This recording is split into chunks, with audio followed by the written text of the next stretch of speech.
ॐ सहनाववतु सहनौ भुनक्तु सह वीर्यं करवावहै तेजस्विनावधीतमस्तु मा विद्विषावहै। ॐ शान्तिः शान्तिः शांति। सांख्य दर्शन की कक्षा संख्या 81 है। 5वें अध्याय के 12वें सूत्र तक हमने विचार किया है। प्रसंग बहुत ही महत्वपूर्ण प्रसंग है।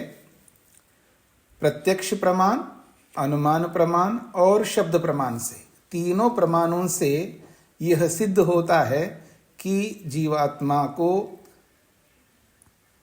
शरीर मिलता है अथवा संसार बनता है, जो भी फल प्राप्त हो रहा है आत्मा को, क्योंकि आत्मा को ही तो फल प्राप्त हो रहा है, चाहे उस संसार के रूप में मिल रहा हो या शरीर के रूप में हो या और किसी कारण से हो, इन समस्त फलों की प्राप्ति आत्मा के कर्मों के कारण से ही होती है।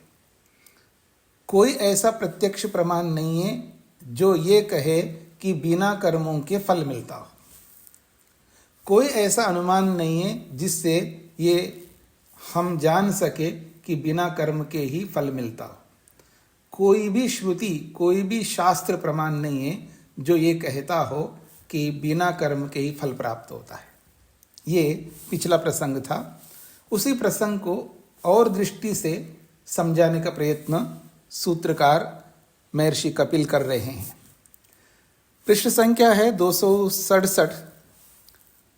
13वें सूत्र की भूमिका है प्रधान कार्यत्वम जीव कर्मापेक्षम प्रधानस्य कार्यरूपे परिणामम ईश्वरो जीव कर्मापेक्षः सन करोति इति।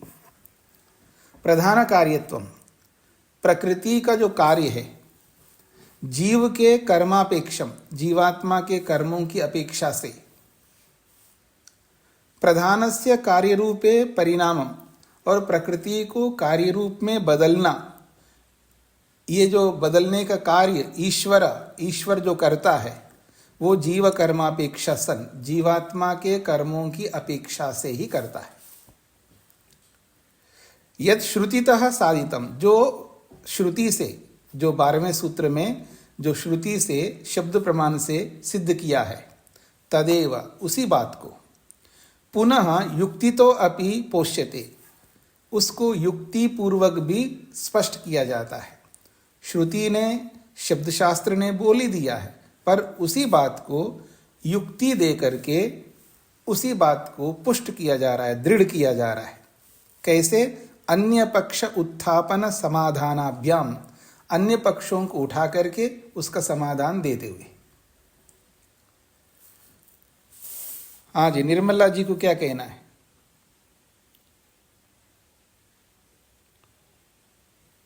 जी, तो यहां कहा जा रहा है न अविद्या शक्ति योगो निसंगस्य। कोई ये सोचे कि अविद्या का योग परमात्मा के साथ हो जाता है, अविद्या का संबंध परमात्मा के साथ हो जाता है, उससे परमात्मा जो है बिना कर्मों के ही सृष्टि को बनाता है, ऐसा कोई कहे तो वो भी सिद्ध नहीं होगा। इस बात को लेकर के इस 13वें सूत्र में बोला जा रहा है। यदि उच्चेता प्रधान कार्यत्वम न जीव कर्मापेक्षम किंतु तत्र कारणम अविद्या शक्ति योगः। यदि उच्चेता, यदि कोई प्रश्न करता ये कहे कि प्रधान कार्यत्व, प्रकृति जो है वो कार्य के रूप में जो बदलती है, तो जीव कर्मापेक्षम न, जीवात्मा के कर्मों की अपेक्षा लेकर के नहीं होती है, किंतु तत्र प्रकृति के कार्य के रूप में बदलने में कारणम, जो कारण बन रहा है वो अविद्या शक्ति होगा। अविद्या की शक्ति ही वहाँ साधन बन रहा है। अविद्या रूपी शक्ति का योग संबंध परमात्मा के साथ होता है, तब जाकर के कार्य के रूप में प्रकृति बदलती है। तो अविद्या क्या है? अविद्या शक्ति संबंधात, अविद्या शक्ति योगा को स्पष्ट कर रहे हैं, अविद्या शक्ति संबंधात, अविद्या शक्ति संबंधात।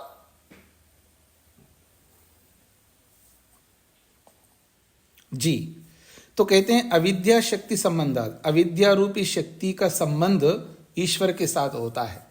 तब स ईश्वर, तब वो ईश्वर प्रधानम प्रकृति को कार्य रूपे परिणमयेत, कार्य के रूप में प्रकृति को बदलता है। इति, ऐसा जो कोई व्यक्ति कहे, न युक्तम, ऐसा कहना उसकी बात उचित नहीं है। क्यों उचित नहीं है? यतः, क्योंकि यतः ही ईश्वर निस्संग, ईश्वर तो निस्संग है, पहले ही बोल चुके हैं। निस्संगस्य च न अविद्या शक्ति संबंध, जो निस्संग है ऐसे निस्संग परमात्मा के साथ अविद्या रूपी शक्ति का संबंध नहीं हो सकता। ये उत्तर है। हाँ जी, 13वां सूत्र स्पष्ट हो गए सभी को? आगे बढ़ रहा हूं। भवतु पुरुषो निसंगो परंतु प्रधान कार्यत्वाय प्रधानम कार्य रूपे परिणमयितुम पुरुषस्य अविद्या शक्ति योगेन भाव्य। फिर भी प्रश्नकर्ता नहीं मान रहा है। वो कहता है भवतु पुरुषो निसंग, आत्मा अर्थात परमात्मा को लेकर के कहा जा रहा है। पुरुष शब्द से ही परमात्मा, ये जो पुरुष रूपी परमात्मा है वो निसंग हो जाए, हमें कोई आपत्ति नहीं है। परंतु प्रधान कार्यत्वाय, प्रकृति को कार्य के रूप में बदलने के लिए, अर्थात उसी को खोला है प्रधानम कार्य रूपे परिणमयितुम, प्रकृति को कार्य के रूप में बदलने में, पुरुषस्य, पुरुष का अविद्या शक्ति योगेन भाव्यम, पुरुष के साथ अविद्या का योग संबंध होना ही चाहिए, उसके बिना प्रकृति कार्य के रूप में बदल नहीं सकती। ऐसा प्रश्नकर्ता दोबारा उसी बात को दृढ़ बनाने के लिए अलग ढंग से बता रहा है। तो उसका समाधान किया जा रहा है 14वें सूत्र में। तद योगे तत्सिद्धो अन्यो अन्य आश्रयत्वम। बड़ा अच्छा सूत्र है, सरल है, केवल समझने की आवश्यकता है। ध्यान देंगे, एकाग्रता बनाए रखेंगे और रुचि उत्पन्न करेंगे। जब व्यक्ति रुचि उत्पन्न करता है, एकाग्रता को बनाए रखता है, श्रद्धा रखता है, जिसको भी पढ़ रहा है उसमें श्रद्धा है, बहुत सारी बातें काम आती है। श्रद्धा भी होना चाहिए, निष्ठा भी होनी चाहिए और रुचि भी होनी चाहिए, एकाग्रता भी होनी चाहिए। तो कोई भी बात जो है, क्योंकि हमें बताई जा रही है, इसलिए बताई जा रही है क्योंकि हम समझ सके। आप नहीं समझ सकते तो फिर क्यों बताया जाएगा आपको? कोई व्यक्ति कोई बात आपको कह रहा है, इसका अर्थ है आप समझ सकते हैं, तभी वो बताएगा। जो नहीं समझ सकते उनको नहीं बताएगा। यदि सॉफ्टवेयर के इंजीनियर हो सामने, तो किसी सॉफ्टवेयर के बारे में कोई इन्वेंट किया होगा, किसी ने कोई विशेष सॉफ्टवेयर बनाया है, तो वो समझाएगा। किनको? सॉफ्टवेयर के इंजीनियर्स को। वो जाकर के किसानों को नहीं समझाएगा, उसको पता ये नहीं समझ सकते। किसको समझाएगा? जो समझ सकते। यदि आप कहिए मेरे को कुछ भी समझ में नहीं आया जी, इसका अर्थ है एकाग्रता की कमी, इसका अर्थ है रुचि की कमी, इसका अर्थ है श्रद्धा की कमी। ऐसे बहुत सारे दोष हो सकते हैं, उन सारे दोषों को हटाइएगा। अब जो आगे प्रसंग आ रहा है, कुछ सूत्रों में आपको एकाग्रता रखनी होगी, धैर्य रखना होगा और श्रद्धा भी रखनी होगी और एकाग्रता को बनाए रखना होगा। बहुत आसान है समझना। तो कहते हैं पुरुषस्य अविद्या शक्ति योगे सति तत्सिद्धौ, अर्थात प्रधान कार्यत्व सिद्धौ सत्याम, पुरुषस्य अविद्या शक्ति योगे सति, पुरुष के साथ, परमात्मा के साथ अविद्या रूपी शक्ति का संबंध होने पर, तत्सिद्धौ को खोला है प्रधान कार्यत्व सिद्धौ सत्याम, प्रकृति कार्य के रूप में सिद्ध हो जाने पर, खलु निश्चित रूप से अन्यो अन्य आश्रयत्व दोष प्रसज्यते, अन्यो अन्य आश्रय दोष वहां पर प्रकट होता है। अन्यो अन्य आश्रय दोष का अर्थ होता है जैसे आप कहो कि ये चीज जो है बड़ी है। अब बड़ी है, किस आधार पर आपने कही बड़ी? किस आधार पर आपने कही ये बड़ी? तो आपने कहा इसके कारण से। ये कौन से है? ये रबड़ है। जो रबर यूज करते ना, पेंसिल का प्रयोग करते उसको मिटाने के लिए, रबर है। ये बड़ी बोल रहे हो आप, किस आधार पर आपने बोला बड़ी ये वस्तु? क्योंकि इसके आधार पर। ये कैसी है? छोटी है। ये छोटी किस आधार पर? इसकी अपेक्षा से। इसको सिद्ध करने के लिए इसको प्रमाण माना और इसको सिद्ध करने के लिए इसको प्रमाण माना। इसको कहते हैं अन्यो अन्य आश्रय दोष। क्यों? इसको सिद्ध करना चाहते हो ना, बड़ी है, इसको सिद्ध करना चाहते हैं, तो आपको सिद्ध करने के लिए क्या चाहिए? प्रमाण चाहिए। आपने इसको प्रमाण माना, ध्यान दीजिएगा, इसको आपने प्रमाण माना। इसको प्रमाण मान करके इसके आश्रय से इसको सिद्ध कर रहे हो। इसका मतलब ये सिद्ध होना चाहिए। ये सिद्ध होना चाहिए पहले से, तब इसको आश्रय बना करके इसको आप सिद्ध कर सकते हैं। फिर मैंने आपसे पूछा ये छोटी किस बात पर है? तो आपने क्या कहा? इसके आधार पर। इसको आपने आधार बनाया है, अर्थात इसको सिद्ध माना है। इसको सिद्ध मान करके फिर इसको सिद्ध कर रहे हो। भले आदमी, ये भी सिद्ध नहीं था, ये भी सिद्ध नहीं था, तो फिर किसको प्रमाण मान रहे हो आप? दोनों तो असिद्ध है। इसको सिद्ध करने के लिए इसको माना और इसको सिद्ध करने के लिए इसको माना। इसको कहते हैं अन्यो अन्य आश्रय दोष। मतलब इसके आश्रय से इसको और इसके आश्रय से इसको, इसके आश्रय से इसको, ये दोषपूर्ण है। ऐसा आप सिद्ध नहीं कर सकते। ऐसा सिद्ध करोगे तो बात नहीं बनेगी। और इससे क्या पता लगेगा? आपको जानकारी नहीं है, ये माना जाएगा। क्यों? ये दोनों असिद्ध है। इन दोनों के आधार पर आप छोटी बड़ी का निर्णय नहीं कर सकते। ये अलग बात है, लौकिक व्यवहार में आप इनको चला लेते हो व्यवहार में, लेकिन जब वस्तु स्थिति में आओगे तो वस्तु स्थिति में नहीं चला सकते इन दोनों को, क्योंकि ये दोनों असिद्ध है। क्यों भला? ये दोनों उत्पन्न हुए हैं। ये दोनों क्या है? ये उत्पन्न हुए हैं। और जिससे उत्पन्न हुए हैं वो सिद्ध है पहले से, उसको सिद्ध करने की आवश्यकता नहीं है, अर्थात वो नित्य है। अनित्य को सिद्ध करने की आवश्यकता नहीं है। जब हम किसी को सिद्ध करते हैं तो अनित्य को सिद्ध करते हैं, ये वास्तविकता है। अब यहां पर आते हैं, ये जो कहा जा रहा है पुरुष के साथ यानी परमात्मा के साथ जब अविद्या जुड़ जाती है तब प्रकृति कार्य के रूप में बदलती है, ये बोला है। स्पष्ट हो गया जी यहां तक? अब आते हैं आगे।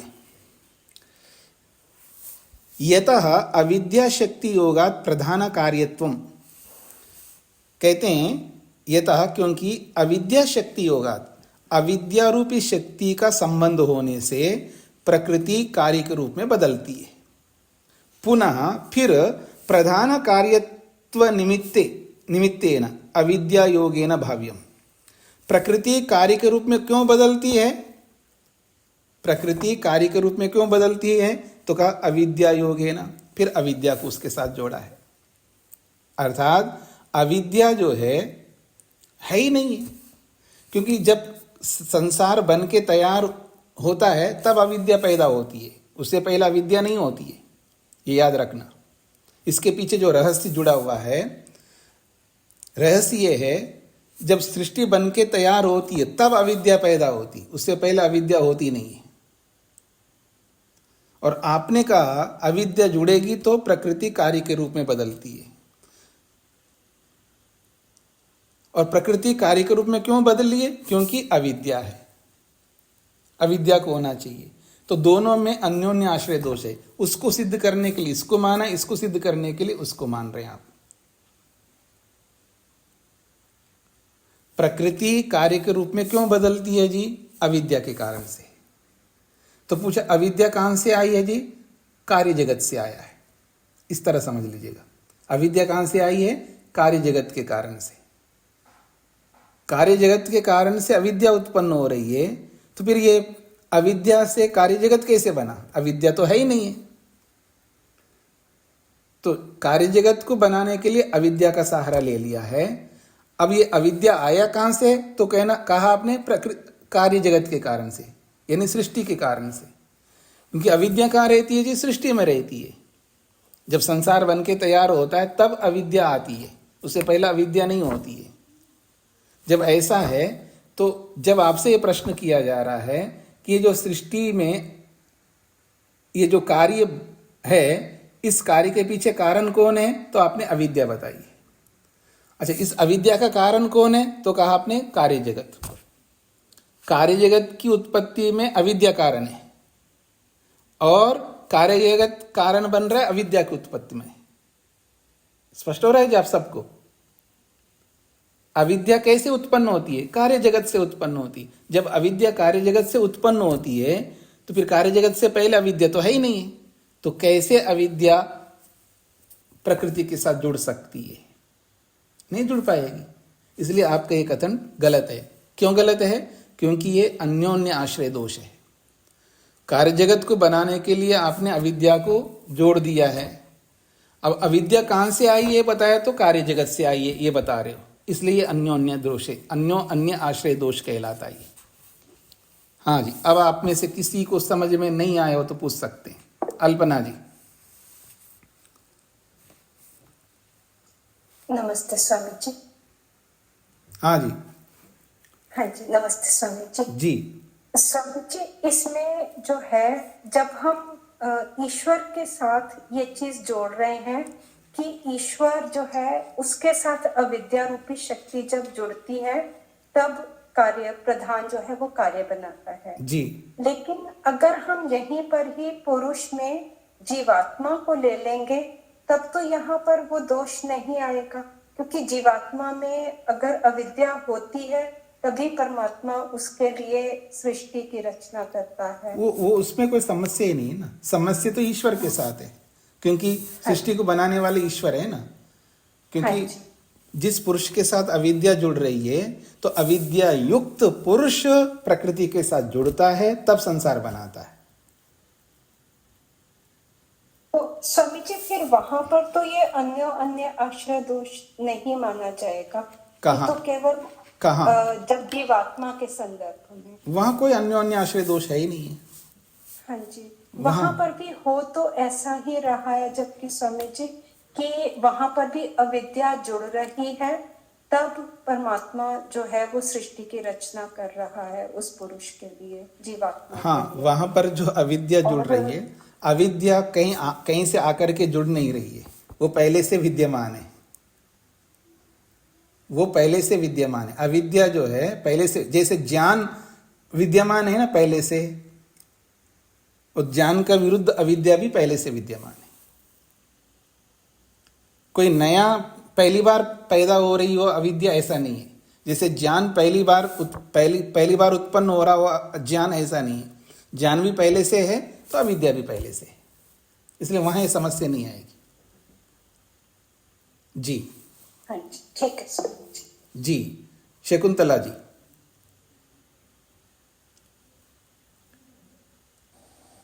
स्वामी जी प्रणाम। अभी आपने ये बताया कि सृष्टि बनने से पहले अविद्या ईश्वर के पास नहीं थी। किसी अविद्या ईश्वर के पास होती ही नहीं है, अविद्या ही नहीं थी सृष्टि बनने से पहले, तो फिर कहाँ से जुड़ जाएंगे? आप प्रश्नकर्ता की ओर से बोल रहे हो या उत्तरकर्ता की ओर से बोल रहे हो? मेरी बुद्धि में जो बात आई है जी, नहीं, इधर उधर मत जाइएगा। आपकी बुद्धि में जो है वो नहीं बोल सकते ना। आप बोल सकते हैं प्रमाणों के आधार पर। ये दो विषय चल रहे हैं, एक प्रश्नकर्ता एक उत्तरकर्ता। तो आप प्रश्नकर्ता की ओर से पूछ रहे हो या उत्तरकर्ता की ओर से पूछ रहे हो? प्रश्नकर्ता की ओर से, कि वहाँ अविद्या है ही नहीं तो जुड़ेगी कैसे? प्रश्नकर्ता तो ये नहीं कह रहा है, प्रश्नकर्ता तो है बता रहा है। उत्तरकर्ता बताएगा अविद्या नहीं है। अच्छा, हाँ जी, यही मेरी समझ में नहीं आ रहा था कि कैसे उसके साथ जुड़ जाएगी जब है ही नहीं। आप सिद्धांत की ओर से उत्तर दे रहे हो ना। आप उत्तर नहीं दे सकते। जी उत्तर तो सिद्धांति देगा, प्रश्नकर्ता को समझना है कि प्रश्नकर्ता क्या रख रहा है, तो उसका उत्तर तो सिद्धांति देगा ही। जी जी जी, ठीक है, कोई बात नहीं। धन्यवाद स्वामी जी। जी, अब मैं आगे बढ़ रहा हूं जी। अविद्या प्रधान कार्यत्वयोः अनादि संबंधो बीजांकुरवत् इति तस्मात् न अन्यो अन्य आश्रयत्वं दोषयुक्तम इति अत्र उच्यते। तो कहते हैं अविद्या प्रधान कार्यत्वयोः, अविद्या और प्रधान का कार्य, एक और अविद्या है और प्रकृति का कार्य, इन दोनों के बीच में अनादि संबंध है। ये प्रश्नकर्ता कह रहा है। कैसे अनादि संबंध है? तो कहा बीजांकुरवत, जैसे बीज से अंकुर होता है उसके समान, बीज और अंकुर का अनादि संबंध है, उसी के समान। तस्मात्, इसलिए अन्यो अन्य आश्रयत्वम दोषयुक्तम इति अत्र न उच्यते। तस्मात् के बाद एक नकार है, तस्मान न, दो नकार है ना, एक नकार का तो तकार बन जाता है, तस्मात् हो जाता है, फिर न अलग हो जाएगा। तो तस्मात् न अन्यो अन्य आश्रयत्वम दोषयुक्तम इति अत्र न उच्यते, ना को अंत में जोड़ना है, तो ये दोषपूर्ण नहीं है, ये कहना चाह रहे हैं। तो अब सिद्धांति उसका उत्तर दे रहे, न बीजांकुरवत सादि संसार श्रुते, ये बीज अंकुर के समान तो नहीं है। अविद्या का और प्रकृति का कार्य के रूप में बनने में इन दोनों के बीच में अनादि संबंध तो बिल्कुल नहीं, बीज अंकुर के समान है नहीं। क्यों? सादि संसार श्रुति, संसार की जो श्रुति है वो आदिमान है। सादि का मतलब है आदि वाला है, संसार उत्पन्न होता है, संसार उत्पन्न होता है, और जो उत्पन्न होता है वो अनादि नहीं होता है, ये इसका अभिप्राय है। तो बीजांकुर के समान तो बिल्कुल नहीं है, क्योंकि संसार सादी है, उत्पन्न होता है, ऐसा श्रुति कहने के ऐसा श्रुति कहती है, इस कारण से। बीजांकुरवत न अविद्या प्रधान कार्यत्वयो अविद्या संसारयो, अविद्या और प्रधान कार्यत्व अर्थात अविद्या और संसार के, इन दोनों के बीच में, अविद्या और संसारयो, अविद्या और संसार के बीच में खलु, निश्चित रूप से, बीजांकुरवत, बीज और अंकुर के समान अनादि संबंध नास्ति, अनादिकालीन संबंध बिल्कुल नहीं। क्यों? सादि संसार श्रुते, सादि संसार से श्रुतो प्रतिपादनात्, श्रुति में, शब्द शास्त्र में संसार को आदिमान, उत्पन्न होने वाला के रूप में प्रतिपादन किया गया होने से, संसारो न अनादि, संसार अनादि नहीं है, किंतु आदिमान, उत्पन्न होता है। तो आदिमान संसारो अस्तीति श्रुतिर्वदति, श्रुति जो है संसार को आदिमान के रूप में बता रही है। कहाँ? यम विसृष्टिर यत आवभूव, ये ऋग्वेद का 10वें मंडल का 129वें सूक्त का 7वां मंत्र है। आपने यदि ऋग्वेद आदि भाष्य भूमिका पढ़ी हो तो उसमें सृष्टि उत्पत्ति का विषय दिया है, वहां पर उत्पत्ति विषय में ऋग्वेद के बहुत सारे मंत्रों को वहां दिया है, संसार कैसे बनता है। तो इयम विसृष्टि यत आपबूव, इयम विसृष्टि, ये विविध प्रकार की जो सृष्टि है, इयम यह विसृष्टि, विविध प्रकार की जो सृष्टि है, ये सृष्टि यत आपबूव, जिससे उत्पन्न होती है। तो यह उत्पत्ति दिखाई है। फिर कहा द्यावा भूमि जनयन देव एकः, एकः देव, एक ही देव, एक ही परमात्मा ने द्यावा भूमि, द्युलोक को और पृथ्वीलोक को जनयन, उत्पन्न करता है। तो ये सृष्टि के बारे में स्पष्ट श्रुति कह रही है, ये संसार उत्पन्न होता है, इसका मतलब अनादि नहीं है। इसलिए बीज अंकुर के समान अविद्या का और प्रकृति के साथ कोई योग नहीं होता, अनादि संबंध नहीं है, ये कहना चाह रहे हैं। स्पष्ट हो गया जी? 15वां सूत्र। आगे बढ़ता हूं मैं। पुनश्च एक और बात है इस अविद्या को लेकर के, क्या? अविद्या स्वरूपे दोषोयम, अविद्या के स्वरूप में एक बहुत बड़ा दोष एक और है। क्या? विद्या तो अन्यत्वे ब्रह्मबाध प्रसंगा, विद्या तो अन्यत्वे, क्योंकि विद्या से भिन्न है वो, अविद्या तो विद्या से भिन्न है, और उस विद्या से भिन्न अविद्या का ब्रह्म के साथ संबंध होता है, तो ब्रह्मवाद प्रसंग, परमात्मा का ही नाश हो जाएगा। फिर तो परमात्मा ठहरेगा ही नहीं। यदि अविद्या जाकर के परमात्मा के साथ जुड़ जाए तो परमात्मा का ही बाध हो जाएगा, परमात्मा का ही खंडन होगा, अर्थात परमात्मा का विनाश हो जाएगा। ये तो बहुत बड़ा दोष आएगा, ये कहना चाह रहे हैं। इस बात को धैर्य से एकाग्रता सुन लीजिएगा। ब्रह्मणि खलु अविद्या शक्ति योगात् प्रधान कार्यत्वं भवेद इति स्वीकारे। ब्रह्मणि परमात्मा में, खलु निश्चित रूप से, अविद्या शक्ति योगात् अविद्या रूपी शक्ति का संबंध होने से, प्रधान कार्यत्वं भवेद प्रकृति कार्य के रूप में बदलती है, ऐसा यदि हो जाए और इस बात को स्वीकार कर लिया जाए, तो अविद्या स्यात् वस्तु रूपा, फिर अविद्या जो है वो वस्तु रूप हो जाएगी। यस्याह शक्त्या सह ब्रह्म युज्यते, जिस वस्तु रूप अविद्या के सामर्थ्य से ब्रह्म जो है परमात्मा युज्यते जुड़ जाता है।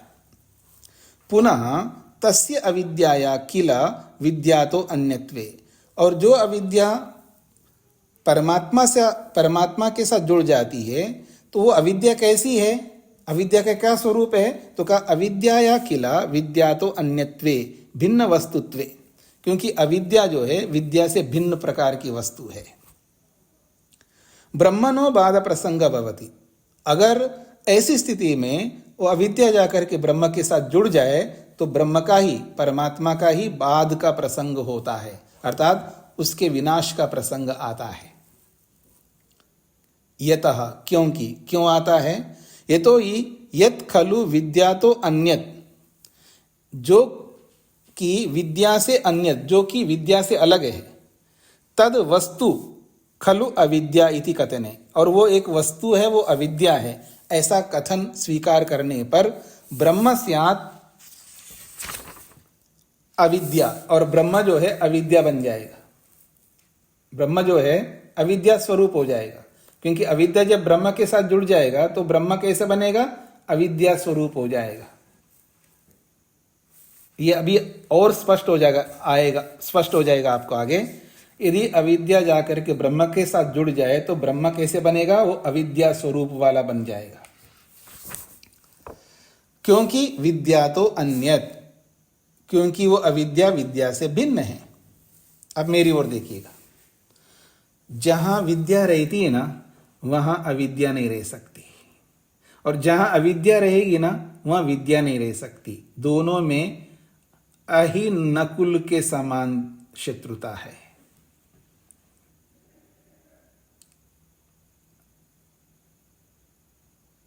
दूसरे शब्दों में आपको बोलूं, आप जब गुस्सा कर रहे होते हैं तब आपके अंदर राग नहीं होता है, जब आप राग कर रहे होते हैं तब आप में द्वेष नहीं होता है, क्योंकि दोनों विरोधी है, एक समय एक ही रह सकता है। जब अविद्या भगवान के साथ जुड़ जाए तो अविद्या बनी रहेगी, जब अविद्या बन रहेगी तो भगवान से विद्या हट जाएगी, और विद्या हट गई तो ब्रह्म कैसा बन गया, अविद्या स्वरूप हो जाएगा। जब अविद्या स्वरूप हो जाता है ना, उसका नाश हो जाता है, अविद्या का सदैव नाश होता है। आप बोलते हो ना, आर्य समाज का कौन सा नियम है जी, अविद्या का नाश विद्या की वृद्धि करनी चाहिए, ऐसा कुछ पढ़ते हैं ना आप लोग, तो उसका तो नाश होता है। यही कहना चाह रहे हैं, तदपि विद्या तो अन्यत, क्योंकि वो अविद्या जो है विद्या से अलग है।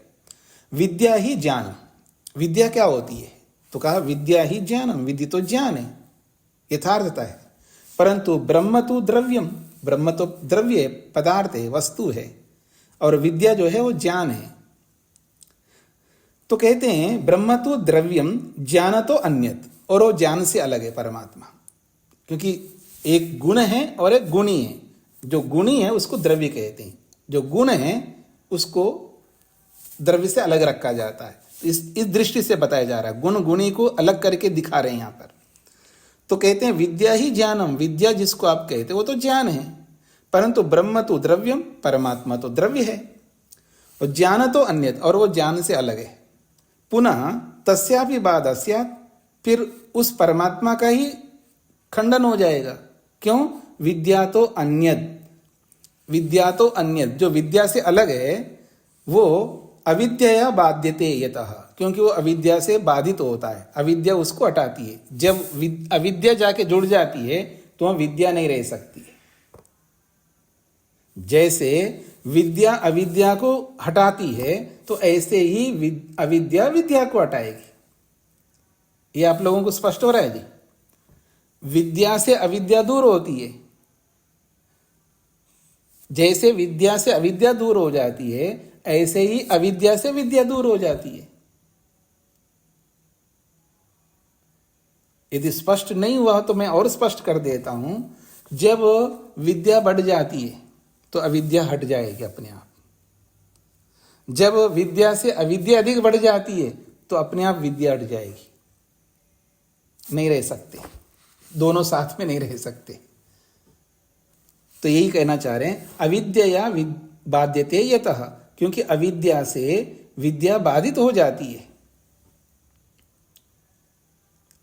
विद्या स्व अन्याम अविद्याम बाधते यथा, यथा जैसे विद्या जो है स्व अन्याम अपने से भिन्न अविद्या को जैसे हटाती है, यथा जैसे विद्या अपने से भिन्न अविद्या को हटाती है, ठीक उसी प्रकार से, अथवा उसी बात को दूसरे ढंग से देखा जाए, अविद्या ही विद्याम बाधते, वैसे ही अविद्या जो है विद्या को बाधित करता है। जैसे विद्या अविद्या को बाधित करता है वैसे ही अविद्या विद्या को बाधित करता है। क्यों? विद्या तो अन्यत्वात्, क्योंकि वो विद्या से भिन्न है।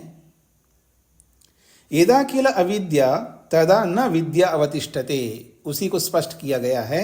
यदा किल अविद्या, जब अविद्या रहती है, तदा न विद्या अवतिष्ठते, उस स्थिति में अविद्या जब अविद्या रहती है उस स्थिति में विद्या ठहर नहीं सकती है। पुनः तस्या अविद्या युक्तम ब्रह्म, फिर उस अविद्या से जुड़ा हुआ जो ब्रह्म है वो ब्रह्म भी बाधितम भवेत, वो भी हट जाएगा। क्योंकि विद्या शून्यम स्यात्, क्योंकि वो विद्या से शून्य है, इसलिए ब्रह्म भी बाधित हो जाएगा। यद्वा ब्रह्मैव न स्यात्, अथवा ब्रह्मैव न स्यात्, ब्रह्म ही नहीं रहेगा, तद अनिष्टम, जब ब्रह्म ही नहीं रहेगा तो बहुत कुछ अनिष्ट हो जाएगा। पर ऐसा नहीं होता है। क्यों? यह सर्वज्ञ, जो सर्वज्ञ है, सर्वविद, सबको जानने वाला है, यस्य ज्ञानमयम तप, जिसका ज्ञान ही तप है, ऐसे व्यक्ति ईश्वर में अविद्या आकर के उसकी विद्या को कैसे हटा देगी? पहली बात तो अविद्या आकर के ईश्वर के साथ कैसे जुड़ेगी? कोई जीवात्मा थोड़ी है। जैसे आपके साथ बहुत अविद्या जुड़ी हुई है, हम सबके साथ जुड़ी हुई नहीं है अविद्या, क्योंकि हम सर्वविद नहीं है, सर्वज्ञ नहीं है, और ज्ञान ही हमारे लिए तप नहीं है। हमारे लिए तो मूर्खता ही तप है हमारे लिए। मैं मूर्खता को जाने नहीं देता अपने जीवन से। यही तो करते हैं आप।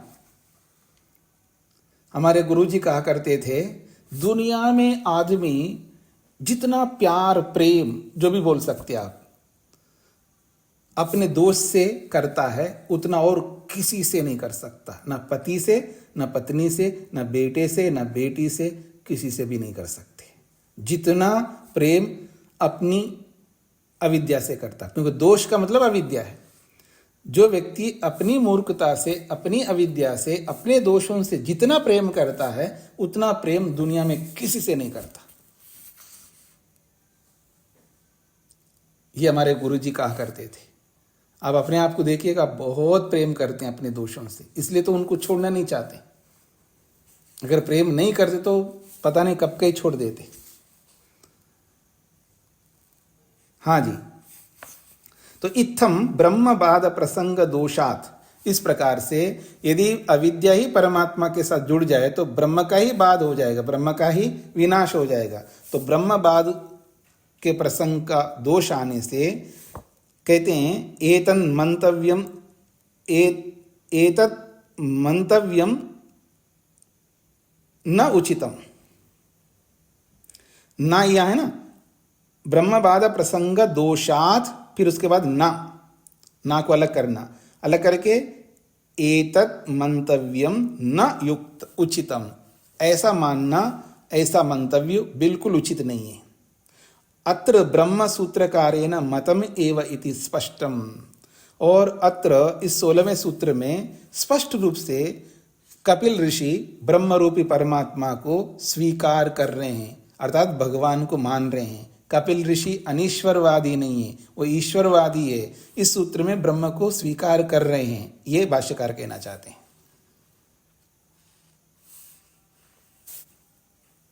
हाँ जी, किसी को कुछ पूछना तो नहीं, समझ में नहीं आए तो पूछ सकते हैं, नहीं तो मैं आगे बढ़ता हूं। अच्छा, यदि मान लें, हाँ जी वेद प्रिया जी।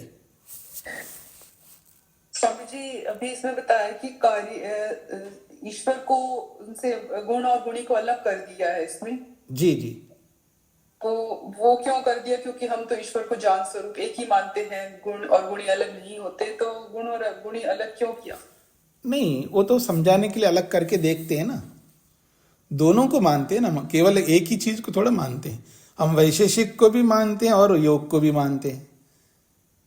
ऐसा तो है नहीं कि हम योग को मानते हैं और वैशेषिक को नहीं मानते हैं, दोनों को हम मानते हैं ना।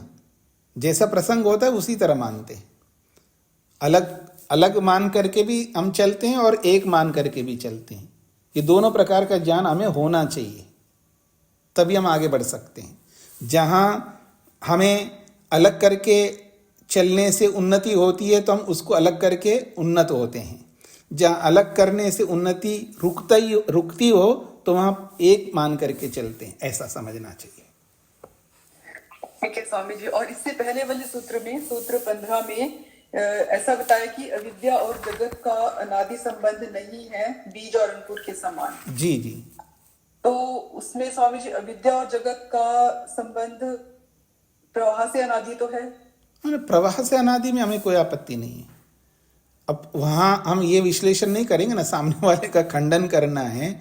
हम ये थोड़ा कहेंगे प्रवाह से अनादि है इसलिए वो उसको तो अनादि नहीं है, उसको अनादि मान करके चल रहा था, हमने उसको खंडन कर दिया, क्योंकि वो अनादि नहीं है। वो जो उत्पन्न होता है वो अनादि नहीं होता है। देखिए प्रवाह से अनादि का कोई प्रसंग नहीं है ना, प्रसंग है वो अनादि है, दोनों का संबंध अनादि है, बीज अंकुर के समान है, ऐसा वो कह रहा है। अनादि नहीं, जो उत्पन्न होता है वो अनादि नहीं हो सकता, ये बात प्रस्तुत की जा रही है। जब हम सृष्टि के संबंध में अनादि का पक्ष है, उसके दूसरे संबंध जो दोनों का परस्पर संबंध है उसकी बात नहीं हो रही है, उत्पत्ति के संबंध में अनादि की बात हो रही है। हाँ जी, हाँ जी, हाँ जी। ठीक। क्योंकि हम संसार को अनादि थोड़ा मानते, अनादि को तो आदि मानते, संसार को आदि मानते। ये तो उत्पन्न होता है, ये तो नष्ट होने वाला है, यही तो मानते हैं। तात्विक रूप से देखेंगे तो प्रवाह से अनादि है, लेकिन उस प्रवाह से अनादि स्वरूप यहां नहीं ला सकते ना। अगर प्रवाह से अनादि है तो हम जिसको छुड़वाना चाह रहे हैं हम लोग, उसको उत्पन्न होता है इसलिए छुड़वाना चाह रहे हैं, फिर आप ले आते हो कि जो प्रवाह से तो अनादि है, तो फिर उससे छूटोगे कैसे आप? अपेक्षा क्या है हमारी अपेक्षा उससे मुक्त होना। किससे मुक्त होना चाहते हैं? जो आदिमान है उससे मुक्त होना चाहते हैं, और जो अनादिमान है उसके साथ जुड़ना चाहते हैं। और आप ले आए उसको भी अनादि बना दिया, तो उससे मुक्ति नहीं होंगे। दूसरे शब्दों में मैं बोलूं कि मैं कह रहा हूं संसार में जो है दुख ही दुख है जी। और कोई आप में से ले, नहीं जी स्वामी दयानंद सरस्वती जी ने सत्यार्थ प्रकाश में लिखा है कि दुनिया में सबसे ज्यादा सुख होता है, लिखा है सत्यार्थ प्रकाश में, मेरे को भी पता है। संसार में दुख ज्यादा है या सुख ज्यादा है? तो स्वामी जी ने लिखा सुख ज्यादा है संसार में।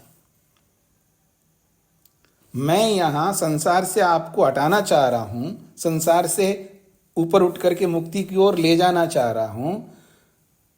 तो संसार कैसा है? दुखदाई है। आपको दुखदाई के रूप में दिखाना है ना मेरे को, और उसको दुखदाई के रूप में देखोगे तभी तो संसार से आप मुक्त हो जाओगे।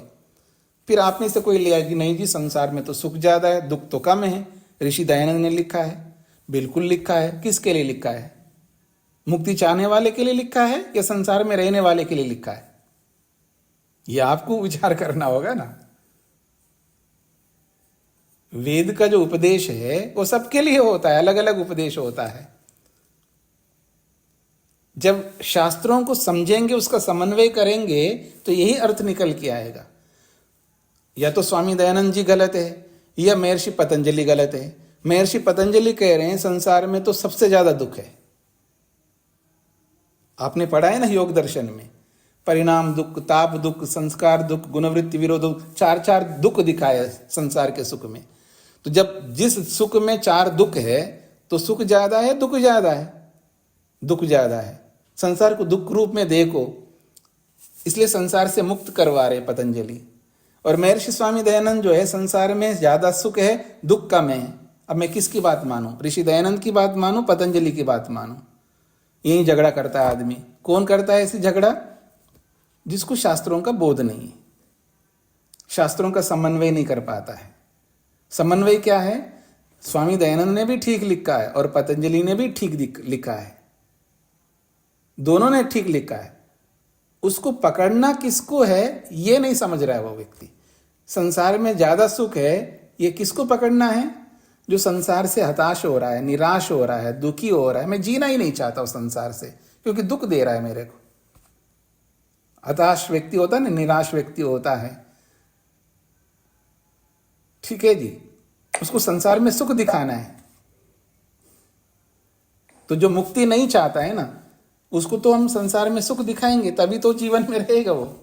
लेकिन जो संसार में नहीं रहना चाहता, मुक्ति में जाना चाहता है, उद्देश्य को ध्यान में रख करके उपदेश होता है।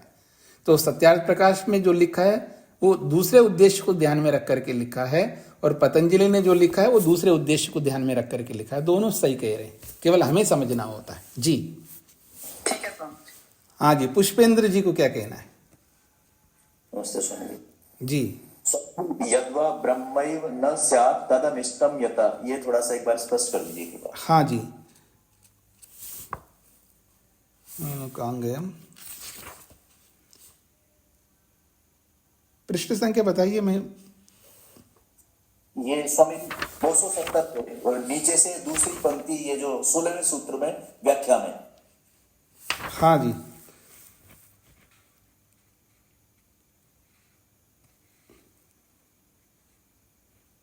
सोलह सूत्र में दूसरी पंक्ति।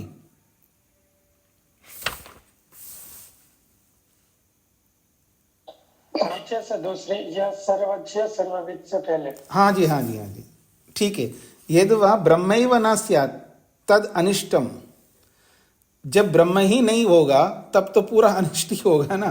जब परमात्मा ही ना हो, जिसके लिए दुनिया है, जिसके लिए मुक्ति है, जिसके लिए सब कुछ है, हमारा सारा प्रयास ब्रह्म को पाने के लिए, और ब्रह्म ही नहीं रहेगा तो फिर हमारा सारा पुरुषार्थ व्यर्थ हो जाएगा जो भी हम कर रहे हैं।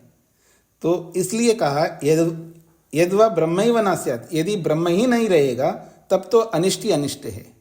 बल्कि ऐसा नहीं होता है। क्यों ऐसा नहीं होता? ब्रह्म तो रहेगा ही न, ब्रह्म के साथ अविद्या जुड़ती है। ये सब आपकी बातें गलत है। क्यों? यह सर्वज्ञ, जो सर्वज्ञ होता है उसके साथ अविद्या जुड़ नहीं सकती। यह सर्वविद, जो सर्वविद होता है उसके साथ अविद्या नहीं जुड़ सकती है। यह ज्ञान, यस्य ज्ञानमयम तप, जिसका ज्ञान ही तप हो, जो तपस्या युक्त है, अर्थात ज्ञान ही जिसका तप हो, ऐसे व्यक्ति के साथ अविद्या कभी नहीं जुड़ सकती है। फिर भी आप जुड़ती बोलोगे तो फिर तो ब्रह्म ही नहीं रह पाएगा जी। धन्यवाद। निर्मला जी। नमस्ते स्वामी जी। जी, ये सूत्र संख्या 14 में जो है, ये ईश्वर के मतलब ये अन्योन्याश्रय आश्रय दोष क्या है? अच्छा, आश्रय दोष जब मैं बता रहा था उस समय ध्यान देना, समझ लेना, फिर पढ़ाने के बाद फिर पूछा, किसी को समझ में नहीं आया तो पूछिएगा। तो उस समय पूछा नहीं, 15 भी निकल गए, 16 भी निकल गए, अब पूछ रहे हो। क्लियर नहीं हुआ। कोई बात नहीं, एक बार फिर बता दीजिए प्लीज। क्यों बताऊं जी मैं आपको?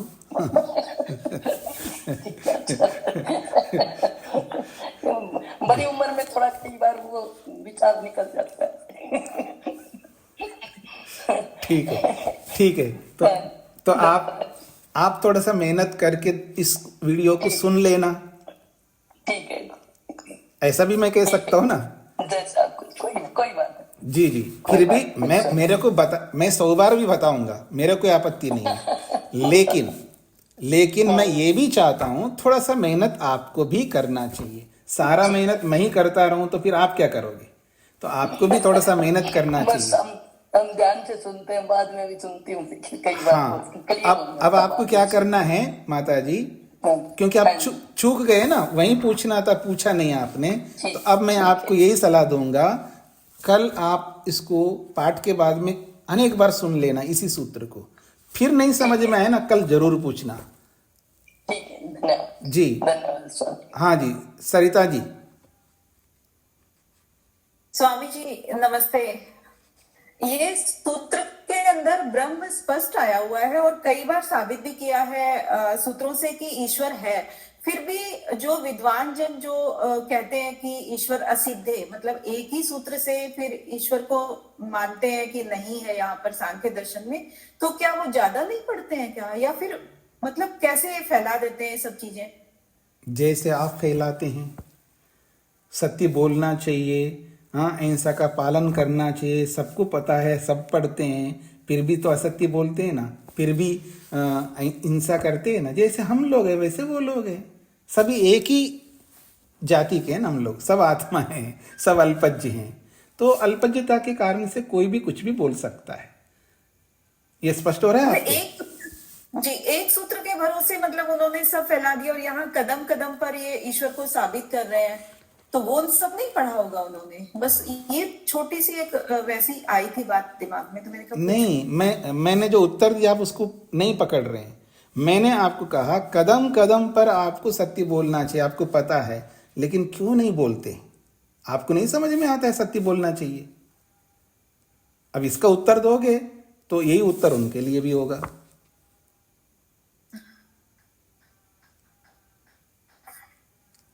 देखिए, जो दोष, मुख्य बात क्या है, हमारे बीच में समस्या क्या होती है, जो दोष आप करते हो ना, उस दोष को ना देख करके पति के दोष को दोष दिखाई देता है आपको। नहीं, इसको ये नहीं करना चाहिए, इसलिए तो आप उनको कहोगे। और जो पति दोष करता है वो नहीं देखता है, पत्नी को दोष करता हुआ देखता है, ये दोष इसके अंदर नहीं होना चाहिए। आपके अंदर अलग टाइप का दोष है, पति के अंदर अलग टाइप का दोष है।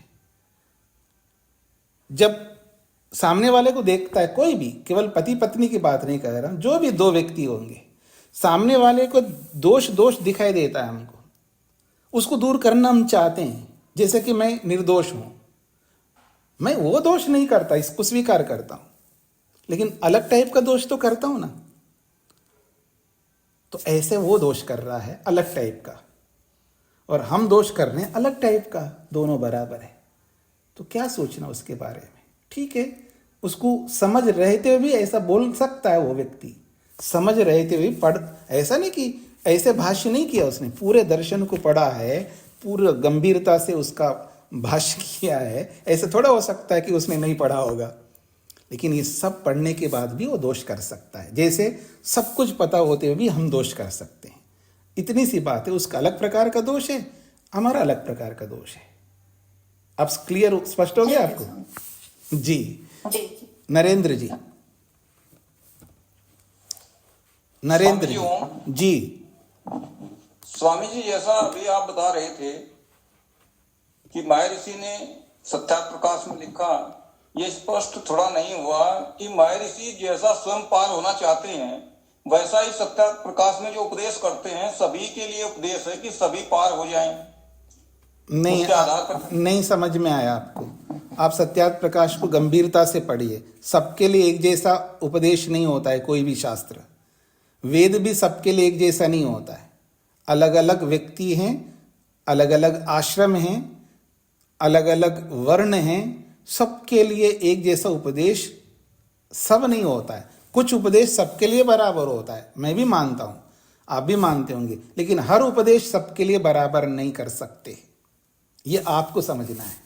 इसलिए सत्यार्थ प्रकाश में जितना भी उपदेश किया है, सबके लिए एक समान उपदेश सत्यार्थ प्रकाश में नहीं है, न किसी ग्रंथ में हो सकता है। कुछ उपदेश सबके लिए होता है, कुछ उपदेश अलग अलग लोगों के लिए होता है। नरेंद्र जी। जी धन्यवाद। जी, आपको स्पष्ट हो गए या मन में कुछ रहा है? नहीं, हो गया जी स्वामी जी। अच्छी बात है, हो जाना चाहिए। हाँ जी, शकुंतला जी। स्वामी जी प्रणाम। जी। अभी आपने एक पंक्ति का जो पैराग्राफ की सबसे नीचे से दूसरी पंक्ति का अर्थ आपने बताया, उसका नीचे वाली जो सबसे नीचे वाली वो उसी उसमें पूरा कर दीजिए। आप ऐसा नहीं पूछ सकते, आपको ऐसा पूछना चाहिए, इस पृष्ठ पर इस अनुच्छेद में और ये पंक्ति, तो मेरे को आसानी से समझ में आएगा। जी हाँ, ये पंचमी अध्याय की सूत्र 17 में अंतिम, इस अनुच्छेद की अंतिम पंक्ति जो है उसका अर्थ बता दीजिए। फिर वही अधूरा पूछा आपने। कौन सा सूत्र का? सूत्र 17। सूत्र 17 का अंतिम पंक्ति। 16 का है। दूसरे लोग नहीं बोलिए, दूसरे लोग नहीं बोलिएगा। अच्छा, 16 का अंतिम पंक्ति जी। 16 का है, 17 का नहीं है। हाँ, इत्थम ब्रह्मवाद प्रसंग दोषात, इसका यही जी। तो इत्थम इस प्रकार से, जो ऊपर जो वर्णन किया है कि अविद्या जो है परमात्मा के साथ जुड़ नहीं सकती है, अगर जुड़ती है तो परमात्मा का ही नाश होगा, ये बताया था। इत्थम इस प्रकार से वो उपसंहार कर रहे हैं, ब्रह्मवाद प्रसंग दोषात, ऐसा मान करके चलोगे तो परमात्मा का ही नाश होने का प्रसंग आने से न एतत् मंतव्यम उचितम, ऐसा मानने वाला जो मंतव्य है ये न उचितम, उचित नहीं है। यहां तक हो गया। उसके बाद कह रहे हैं अत्र, इस सूत्र में 16वें सूत्र में सीधा सीधा सूत्रकार ने ब्रह्म शब्द को लिया है। तो ब्रह्म शब्द को स्वीकार करके सूत्रकार ये बताना चाहते हैं कि परमात्मा होता है, ईश्वर होता है, ईश्वर नहीं होता है, ऐसा कपिल ऋषि कहना नहीं चाहते हैं। ठीक हो गए जी? सूत्रकारेण मत, यही इसी का अर्थ मैंने बताया माता जी। ब्रह्मा सूत्र में जो ब्रह्मा आया है, तो इसको सूत्रकारेण, सूत्रकार कपिल ऋषि के द्वारा मतम एव, वो ब्रह्म को स्वीकार करते हैं, यही उचित मत है, यह स्पष्ट सिद्ध होता है। धन्यवाद स्वामी। शेखर जी। जी प्रणाम स्वामी जी। जी। अभी जो डॉक्टर सुजीता जी प्रश्न पूछ रहे थे जी, तो उसमें स्वामी जी ऐसा नहीं है कि जैसे अपने ब्रह्ममुनि जी का अपना एक आधार है जी, उस आधार पे वो अपना इसका व्याख्यान कर रहे हैं, बिल्कुल, और आप भी ऐसे ही कर रहे हैं जी और जी, मतलब जो दूसरे अपने जिनका आ रहा है तो वो भी अपने आधार से ही कर रहे हैं, अपने उससे नहीं, उनके अपने आधार से कर रहे हैं। उसको आप पढ़िएगा, जो अपने आधार पर से कर रहे हैं उसको पढ़ने से आपको पता लग जाएगा, क्योंकि ब्रह्ममुनि जी ने पढ़ा है ना, ब्रह्ममुनि जी ने उनका भी पढ़ा है। जी जी। क्योंकि जब वो विज्ञान भिक्षु ऐसा लिखते हैं और अनिरुद्ध ऐसा लिखते हैं, ऐसे नहीं बोलेंगे ना, उनको पढ़ा है, अच्छी तरह पढ़ करके लिख रहे हैं। तो उन्होंने जिस किसी भी आधार से किया होगा, तो इस सूत्र का क्या अर्थ किया उन्होंने, विद्या तो अन्यत्वे ब्रह्मवाद प्रसंग, इस सूत्र का कैसा अर्थ किया है उससे पता लग जाएगा उनका। उसको अगर किसी के पास उनका कोई पुस्तक है जो सांख्य का भाष्य किया हो जिसने, और उसने ईश्वर को नहीं माना हो, उसके भाष्य को लेकर के इस सूत्र का क्या भाष्य किया है उसको पढ़ने से पता लग जाएगा। जी जी स्वामी जी, मैं तो कोई विद्वान नहीं हूँ। नहीं, मैं आपको नहीं कहना चाह रहा हूँ जी, मैं ये कह रहा हूँ, मुझे नहीं पता उन्होंने क्या लिखा है और क्या से जी जी स्पष्टीकरण क्या है। जी जी, उनके भी अपने देश तो है ही, मतलब मैं मना नहीं कर रहा हूँ। और त्रेतवाद जो किया हुआ है, मतलब हर एक ही चीज पे अद्वैतवाद अपने व्याख्यान के हिसाब से उसी चीज को अद्वैतवाद के हिसाब से करता है, और त्रेतवाद वाले उसी चीज को उसी दर्शन को अपने हिसाब से कहते हैं। नहीं, यहाँ पर शेखर जी बात त्रैतवाद द्वैतवाद का नहीं है, यहाँ बात है ईश्वर के मानने ना मानने। जो लोग ईश्वर को नहीं मानते हैं और इसका भाष्य किए हैं, ठीक है ना, मैं आपके लिए नहीं कहना चाह रहा हूं, मैं उन्हीं के लिए कहना चाह रहा हूं जो लोग ईश्वर को ही नकारते हैं। एक होता है ईश्वर को मानना और एक होता है ईश्वर को ना मानना। तो जो ईश्वर को न मानने वाले इस कपिल ऋषि के इन सूत्रों के जब व्याख्या की है तो उन्होंने इस सूत्र का क्या व्याख्या कर सकते हैं, तो उसके व्याख्या को देखेंगे तो पता लगेगा कि वो उन्होंने ब्रह्म शब्द का अर्थ क्या कर रहे हैं। ब्रह्म का ही बाद हो जाएगा, एक जगह नहीं अनेक जगह जो अभी सूत्र आए हैं ना, ईश्वर जो है प्रकृति को अपनी मर्जी से करता है। कितने सूत्र आए कि बिना जीवात्मा के कर्मों की अपेक्षा है ईश्वर स्वयं सृष्टि को बनाता है अपनी मर्जी से। तो इन सब बातों को बताने वाले जितने भी सूत्र हैं, उन सूत्रों का व्याख्या क्या किया है उन्होंने, उसको देखना पड़ेगा। ठीक है जी। जी जी जी स्वामी जी, हमने तो ब्रह्म सूत्र में भी देखा, ब्रह्म मुनि जी ने अद्वैतवाद का बिल्कुल मतलब शंकर भाष्य का बहुत ही खंडन किया। तो करते ही हैं ऐसे। हाँ जी, बिल्कुल करते हैं, बिल्कुल करते हैं, मैं मना नहीं कर रहा हूँ। हर एक अपने अपने बेस के हिसाब से कर रहे हैं। मतलब देखिए ब्रह्म सूत्र को अपने शंकर जी भी, आचार्य शंकर जी भी कर रहे हैं, ब्रह्म मुनि भी कर रहे हैं। जी जी जी, ब्रह्म मुनि जी, देखिए ब्रह्म मुनि जी अपने सिद्धांत के हिसाब से कर रहे हैं, वो इनके अपने सिद्धांत के हिसाब से कर रहे हैं उसी चीज को। जी जी जी, तो दोनों अपने अपने सिद्धांतों के आधार पर ही करते हैं जो भी करते हैं, चाहे आदि शंकराचार्य करें, चाहे ब्रह्म मुनि जी करें, चाहे स्वामी दयानंद करें। जी जी, जो भी व्यक्ति जिस ग्रंथ का भाष्य करता है वो अपने सिद्धांत के हिसाब से ही करता है। अब प्रश्न ये है कि दोनों सिद्धांत अलग अलग है, दोनों सिद्धांत अलग अलग है। एक सिद्धांत है ब्रह्म ही एकमात्र तत्व है और दूसरा एक सिद्धांत है ब्रह्म है ही नहीं है, प्रकृति और जीवात्मा ही, वो द्वैतवाद को मान के चलते हैं।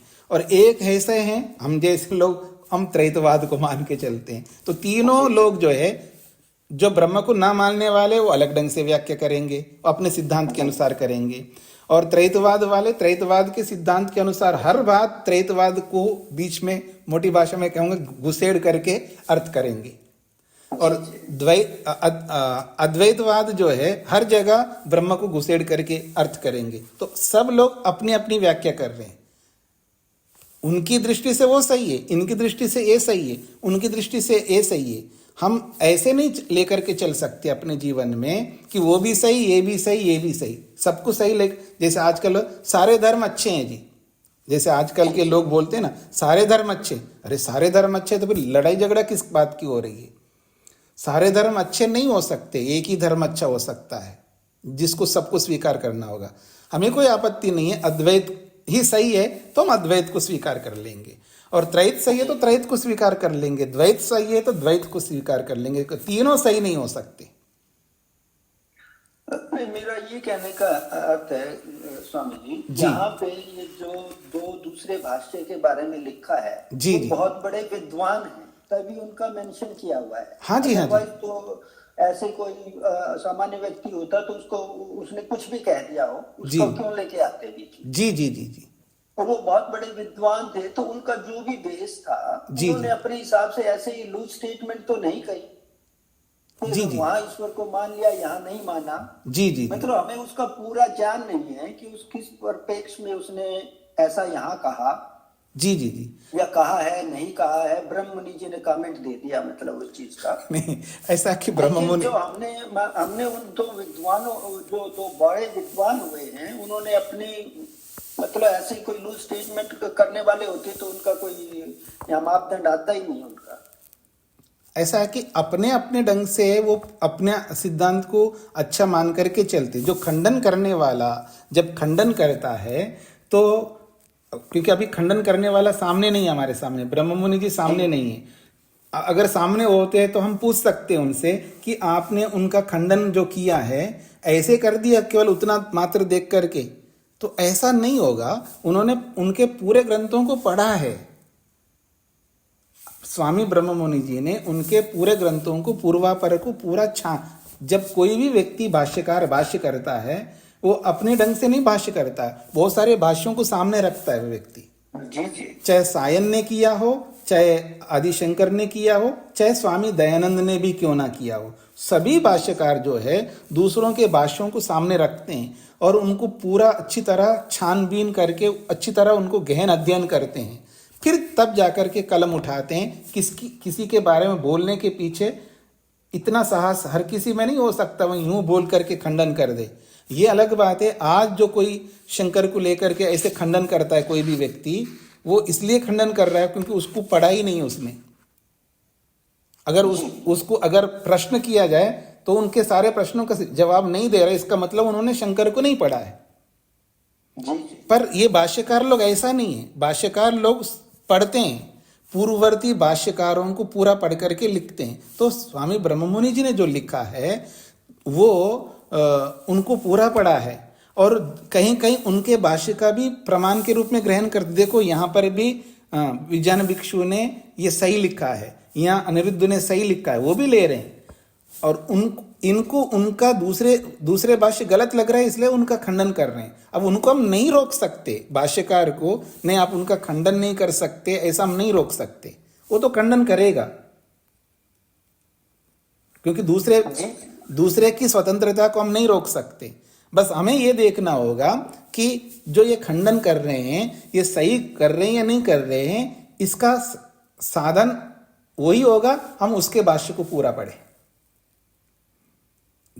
जिस विज्ञान भिक्षु ने, जिस अनिरुद्ध ने जो भाष्य किया है, यदि उनका भाष्य बहुत अच्छे हैं, सही है, ये तब पता लगे जब उनके भाष्यों को हम पढ़ेंगे, तब हमें तुलनात्मक पता लग जाएगा। मैं इतना ही कह सकता हूँ, इसके आगे क्या कहूँगा मैं। जी स्वामी, हम तो यही कहेंगे कि जी अपना ब्रह्म मुनि जी ने इनका ऐसे खंडन किया है, इतना ही। हम तो ब्रह्म मुनि जी का जो खंडन किया बस उसको मान के उसको आगे बढ़ा रहे हैं क्योंकि हम ब्रह्म मुनि जी का भाष्य पढ़ रहे हैं। हाँ जी बिल्कुल। ब्रह्म मुनि जी ठीक है गलत है उस चीज में कहने में। मैंने विज्ञान भिक्षु को बिल्कुल नहीं पढ़ा है, मेरे पास उनकी पुस्तक भी नहीं है, ना अनिरुद्ध का है। लेकिन विज्ञान भिक्षु ऐसा, मैं जब भी बताता हूँ विज्ञान भिक्षु का खंडन स्वामी ब्रह्म मुनि जी ऐसा कर रहे हैं, ये कहीं ना कहीं हर जगह तो नहीं स्पष्ट किया होगा लेकिन कहीं ना कहीं मैंने स्पष्ट किया, वो ऐसा मानते हैं। अब वो उचित मानते हैं अनुचित मानते हैं वो एक अलग बात है। इतना ही है, मैं भी ऐसा लेकर के चल रहा हूँ क्योंकि मैं तुलना तभी कर सकता हूँ विज्ञान भिक्षु और अनिरुद्ध भिक्षु का भाष्य पढ़ लूँ, फिर उसके बाद मैं निष्कर्ष पर पहुंचूं हाँ बिल्कुल उन्होंने गलत लिखा है या सही लिखा है। उसका अधिकारी मैं बिल्कुल नहीं मानता हूं अपने आप को, बस केवल ब्रह्म मुनि जी ऐसा कह रहे हैं, इतना तक मैं सीमित हूं। जी हाँ जी। वीरेंद्र जी को क्या कहना है? राम स्वामी जी। स्वामी जी, ये सब जो प्रकांड विद्वान है, इन लोग जो भाष्यकार हैं आदि शंकराचार्य से लेकर के और स्वामी ब्रह्म मुनि तक, फिर ऋषि तुल्य है, ऋषि की श्रेणी में आते हैं और ऋषि की बात का खंडन नहीं करता। अब ये अलग बात है कि हम किनको ऋषि मानते किनको नहीं मानते। ब्रह्म मुनि जी को ऋषि कोई मानता होगा, हम लोग तो नहीं मानते, हम तो यही मानते हैं विद्वान हैं भाष्य कर रहे हैं, क्योंकि ऋषि एक दूसरे ऋषि का खंडन नहीं करता है, क्योंकि ऋषि की योग्यता बहुत ऊंची होती है। अगर वो खंडन भी करता है, जैसे ब्राह्मण ग्रंथों में वो बोलते हैं खंडन, वो खंडन नहीं होता है, उसका होता है वो ऐसा मानते हैं, हम ऐसा मानते हैं, ऐसा बोलते वो। जी तो इसको और विचार कर लेंगे बाद में, समय ज्यादा हो रहा है आपका, इसको यहीं पर विराम देता हूं।